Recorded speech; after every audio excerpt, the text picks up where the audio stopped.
Hello guys, I'm here today to review Fledgling by Octavia Butler.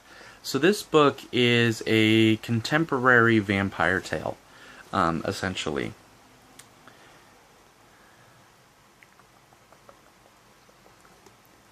Sorry. I was trying to think of how to do this without spoiling anything. So you meet up with Shori, who is our main character, who by all appearances is like a 10 or 11-year-old little black girl. Come to find out, and this isn't a spoiler, you find out very quickly, that she is a vampire of some sort. Then throughout the book, she has amnesia, so she's kind of figuring out why she has amnesia, how she got to where she is, and what's going on, and through her adventure she learns more about her people, and what exactly she is, and her relationship to the other people in the novel.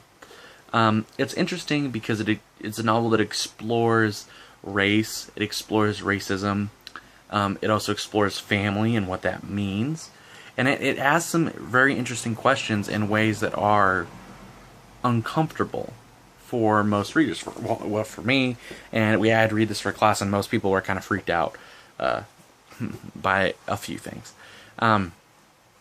So Butler asks these questions about racism, about family, and about what's okay. There's one scene in particular that happens very close to the beginning of the novel where, okay, spoiler alert, if you don't want to be spoiled at all, don't listen to this next part. But if you want to be prepared for something that could potentially be upsetting for you, listen, because you might not want to read the novel after this. So essentially what happens is that an older man who's about in his 20s, mid to late 20s, I forget how old he is exactly, picks Shori up because he sees that she's hurt and walking down the road. He picks her up, she bites him on the hand, and he's kind of like her slave. He's very influenced by her after that.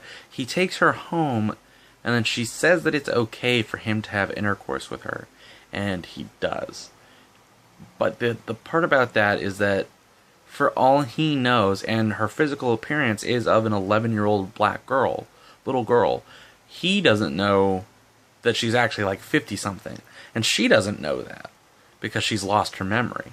And it is stated later on that she is actually like 56 or something like that in vampire years, but they age slower or something.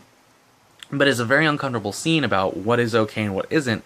And she also, later you find out that when she bites, she has a venom that when a human has it, they kind of become her minion. Like they can't really say no, and they become very attached to her.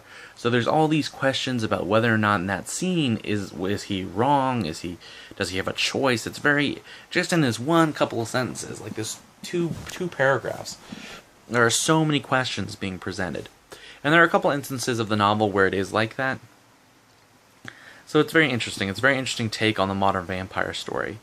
But problems with it are that though it's front-loaded. A lot happens in the beginning, and the pacing's good, and you're going along, and then the third act is just like, whoop, you go from like there's no real I mean, there is a resolution, but it's like, what the hell? It just speeds through it. It definitely did seem like this book was gearing up to be more than one book, like to become a series. The author died 2 years, a year and a half after this was published, so it's very possible that it was intended to be a series. She just didn't have any time to write more. All in all, if you're into vampire fiction or anything like that, it's worth checking out. It's interesting, it's different, it's contemporary page-turning type stuff.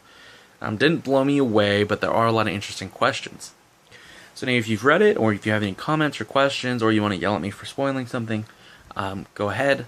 I apologize for that, but there was really no other way to talk about that. Anyway, I will see you guys later, and as always, have a good life, and happy reading.